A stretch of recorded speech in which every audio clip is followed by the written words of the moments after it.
Have you ever had one of those days where you just know deep in your bones that you haven't drunk enough water? Oh yeah, absolutely. It's a very specific feeling. Right. And I'm not talking about just being, a little bit thirsty after a workout or Yeah. something. I mean that systemic, dried out feeling. Oh, the cotton mouth.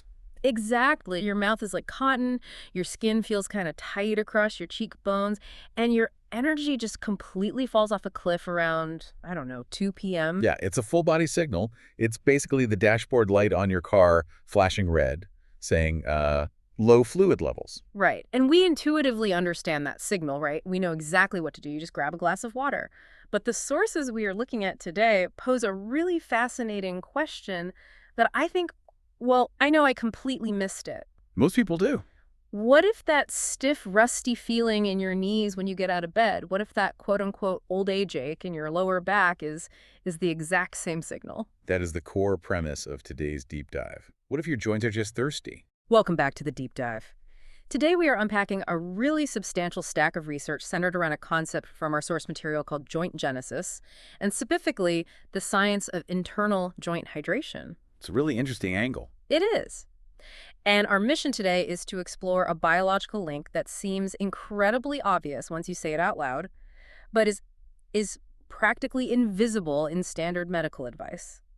The connection between systemic dehydration and chronic joint stiffness. It is a massive blind spot. We tend to compartmentalize our bodies. Yeah. We think of hydration as something for the kidneys or the skin or maybe for athletic performance so we don't cramp up on the treadmill.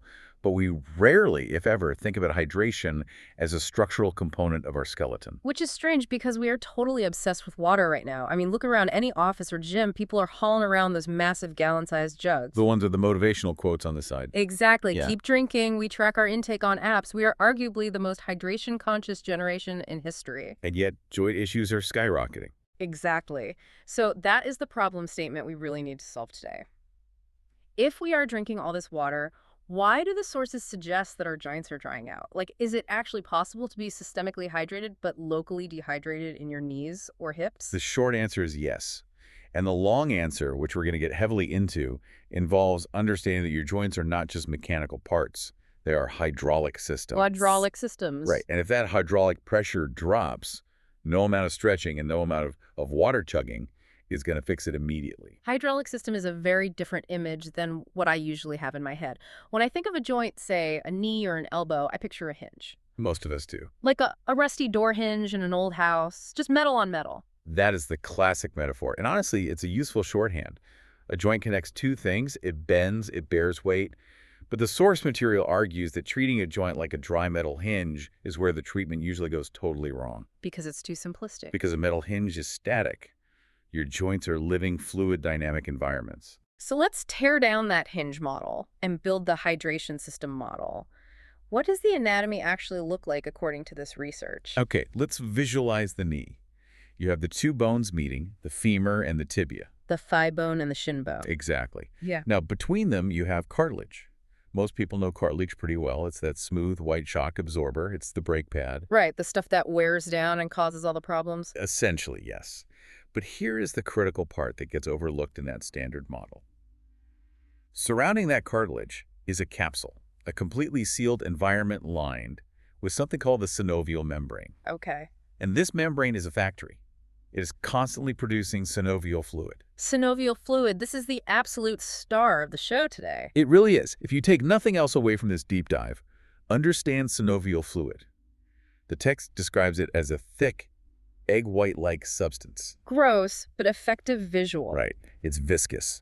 And it has a massive job description. It reduces friction. It absorbs shock. And this is key. It actually nourishes the cartilage. Wait, I want to pause on that because that's a pretty huge insight. Nourishes.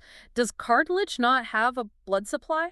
Correct. It is avascular. Wow. It has absolutely no veins or arteries pumping blood into it. It relies entirely on the synovial fluid washing over it to deliver nutrients and remove waste. So if that fluid is compromised, or if it dries up, the cartilage effectively starts to starve. That is exactly what happens. That raises the stakes significantly. It's not just about lubrication, it's literally about the survival of the tissue itself. Precisely. Now, the source uses a very industrial analogy for synovial fluid to explain its texture, which I think is helpful. They call it high-grade motor oil. I liked that analogy when I was reading through the prep. It clicked for me. It works perfectly because of the viscosity. Think about a car engine. You don't put tap water in your engine block to lubricate the pistons. No, that would destroy the engine in about 5 seconds. Right, because water is too thin. An evaporator just gets squeezed right out from under the pressure. Yeah. You need oil. You need something that can coat the gears, withstand the heat, and maintain a thick physical barrier between those metal parts. So they don't grind. Exactly. That is what healthy synovial fluid does. It keeps your bones from ever actually touching. Okay, but here is the twist that I found really surprising in the reading. We call it oil, but chemically, what is it? It is mostly water. Mostly water, which seems contradictory. It does. Yeah. And that is its biggest vulnerability. It's a plasma dialysate. It's essentially biologically modified water. Because it is water-based, it is entirely subject to the body's overall hydration status. Okay, I see where this is going. If your hydration levels drop even subtly, the volume and the quality of that fluid can decline. So going back to the car analogy, it's like your high-grade synthetic oil suddenly turns into sludge. Or worse, it turns into dirty water. Watery and gritty is how I picture it. And when that lubrication quality fails, that is where the stiffness begins. It's not that the hinge is structurally broken. It's that the hydraulic fluid running through it isn't creating that necessary buffer anymore. I want to push back on this a little bit, though, because I can hear the listeners screaming at their device right now. We started this by saying everyone carries water bottles. I drink 3 liters a day. If synovial fluid is mostly water, and I'm drowning my system in water, why is my knee popping every time I squat down? Why isn't that water getting to the joint? Exactly. Where is the disconnect? This is what we call the "I drink plenty of water" paradox. It's probably the most common objection doctors hear. I hydrate, so why am I dry? The answer lies in how your body prioritizes its resources. It's a triage system. It is a ruthless triage system. You have to remember, from an evolutionary standpoint, your body only cares about keeping you alive right now. It cares about your brain, your heart, your kidneys, keeping your blood volume up. These are the VIPs. Right. If the brain dries out, you die. If the knee dries out, you just limp. Exactly. The body is always going to shunt available water to the vital organs first. The joints, unfortunately, are considered peripheral in the grand scheme of survival. They are not first in line at the water cooler. So I can be fully hydrated effectively in my blood and my brain, but my joints are technically operating in a drought. In a sense, yes.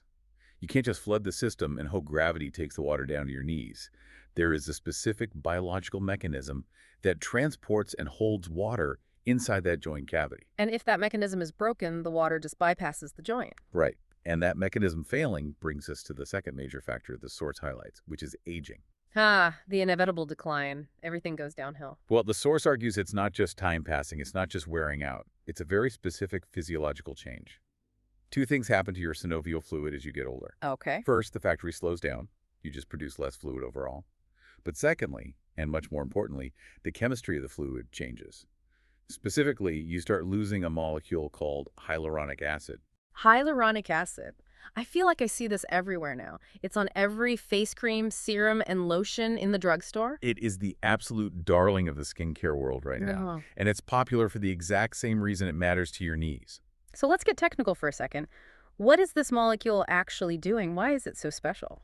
Think of hyaluronic acid as a moisture magnet. It is a really long chain of sugar molecules that has this incredible, unique ability to bind to water.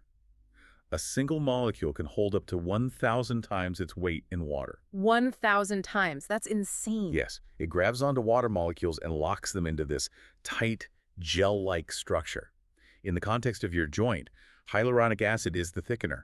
It is the ingredient that turns plain water into that high-grade oil. Okay, that connects the dots for me. So the water I drink provides the raw material, but the hyaluronic acid is the sponge? It's the structure, it's the jelly matrix. Without enough hyaluronic acid, the synovial fluid loses its viscosity. It loses that thick, cushioning consistency. It becomes thin. The source calls this the watered-down oil effect. Which is a perfect visual. Imagine trying to lubricate a heavy, industrial machine with just plain tap water. Under the immense pressure of your body weight, just from walking or climbing stairs, That thin water just gets squeezed right out of the way. And then the bones grind together. Exactly.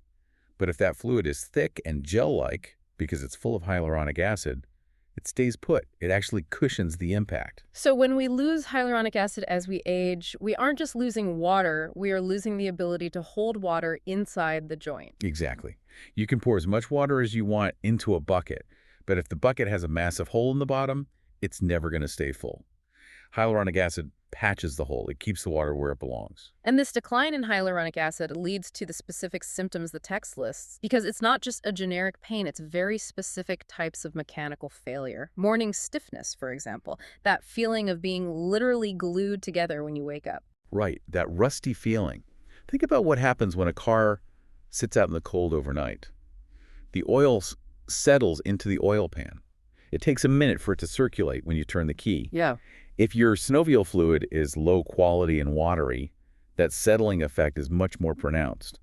You wake up and the joint creates immediate friction because the fluid isn't there to separate the tissues effectively. And the noise, the crackling. My ankles literally sound like a bowl of Rice Krispies going down the stairs. That's called crepitus.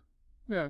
That sound is often gas bubbles escaping the joint fluid, but it can also be the sound of rough cartilage surfaces gliding over each other because that lubrication layer is way too thin. That makes total sense. It's a friction problem. Yeah. So naturally, when people feel this friction and this pain, they try to fix it.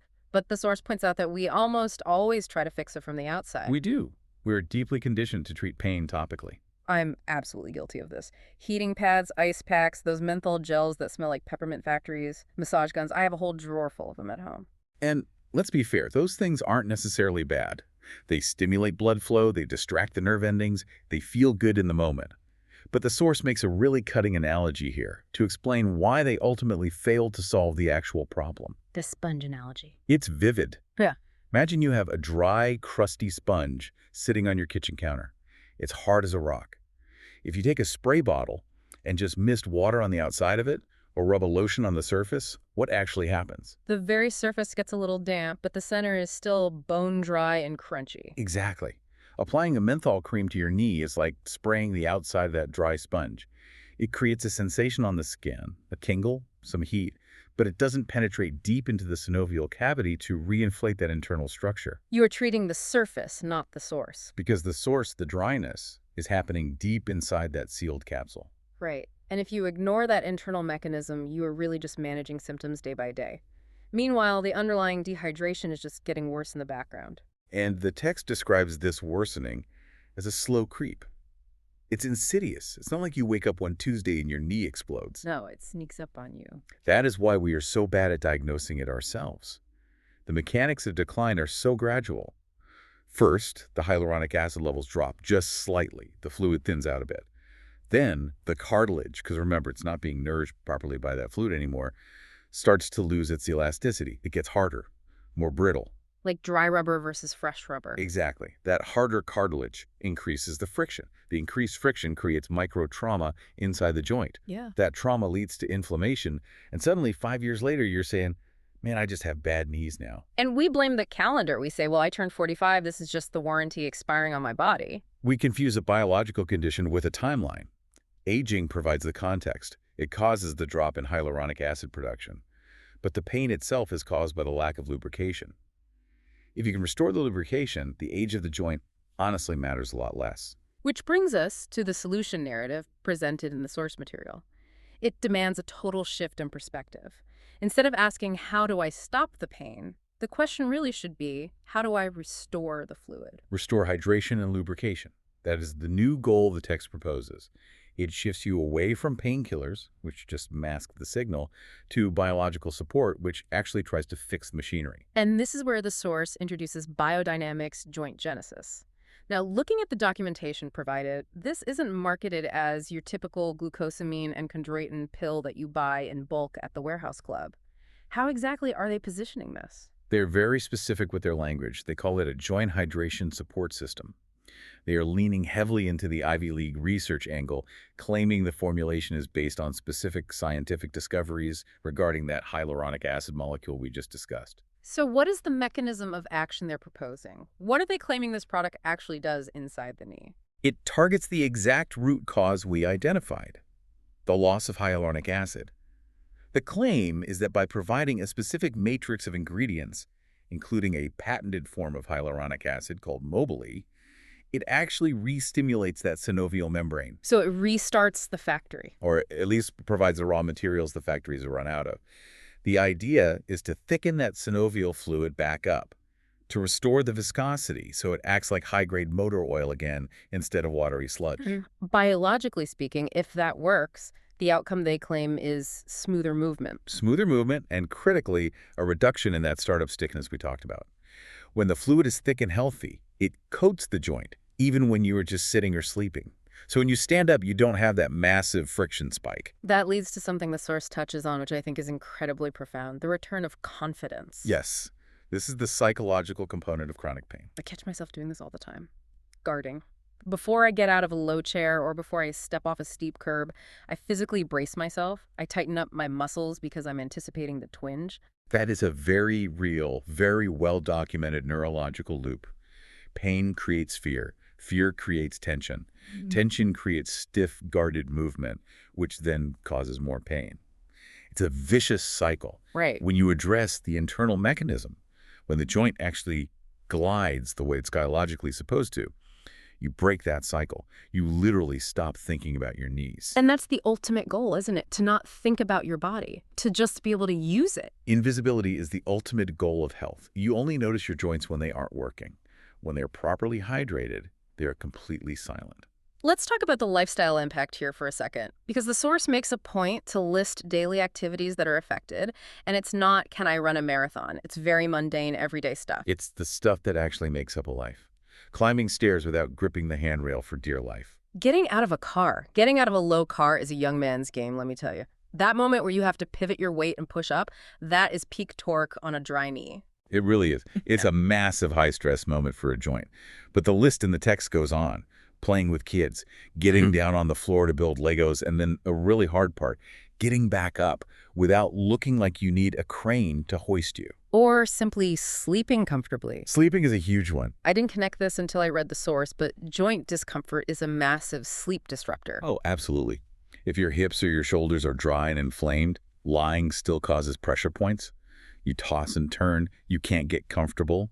And if you aren't sleeping, your body isn't repairing itself. You just end up in this terrible fatigue spiral. So usually when people face these issues, the stairs, the car, the lack of sleep, if they aren't popping pills, they try to just push through it. Or they double down on stretching. They say, oh, I just need to stretch my hamstrings more. Why does the source argue that's the wrong approach here? The push-through mentality is actually dangerous when the issue is lubrication. Think about the physics of it. If the underlying issue is that your internal oil is thin, stretching the muscle isn't going to magically thicken the fluid. Pushing through is just grinding the gears together harder and faster. That visual makes my teeth hurt. Grinding gears. It's medically accurate, though. You cannot flexible your way out of a lubrication problem. You can have the loosest hamstrings in the world, but if there is no thick fluid in the hip capsule, you are still going to have bone-on-bone friction. You have to address the chemistry first. It really does come back to that internal versus external distinction we made earlier. You can't fix a chemistry problem with a mechanical stretch. That is the quote for the deep dive right there. It is a cellular hydration problem. It requires a cellular hydration solution. So as we wrap up this deep dive, I want to try and summarize the big takeaway here, because we've covered a lot of dense biology today, from a vascular cartilage to hyaluronic acid chains. We have. It's a lot to process. The core message from the source material seems to be this. You can drink your 8 glasses of water. You can carry the giant gallon jug around the office. But if your joints aren't maintaining the quality of that synovial fluid, specifically that hyaluronic acid content, the stiffness is going to find you anyway. That's it. You cannot simply flood the body and expect the joints to fix themselves. The body is too smart for that. It will send that water elsewhere. You have to support the specific mechanism that retains that water inside the joint capsule. And I really like the way the source breaks it down into the 3 isn'ts. Yes. To recap that for everyone listening, joint health isn't just about cartilage, that's just the brake pad, but the fluid is the actual oil. It isn't just about inflammation, that is a symptom of friction, not the root cause. And it isn't just about aging. It's about cellular lubrication level hydration. That is the exact phrase to remember. When you start treating your joints like the hydraulic systems they actually are, rather than just rusty metal hinges, the solution becomes so much clearer. It changes the whole game. It's not about fighting time, it's about feeding the fluid. Exactly. I want to leave the listener with a final thought to mull over today. We've talked about the science, the symptoms, and the source's proposed solution. But here is the question to ask yourself next time you feel that twinge in your knee or that stiffness in your lower back. What's the question? Ask yourself, am I actually getting old? Is this just an inevitable decline? Or is it possible that my joints are just thirsty in a deep chemical way that a regular glass of water simply can't fix? It's a really powerful question. Yeah. Puts the agency back in your hands. It suggests that the rust isn't permanent. It really does. Well, that's it for our deep dive into joint genesis and the science of internal hydration. Thanks for learning with us today. Always a pleasure. Stay hydrated, everyone, in the right places. See you next time.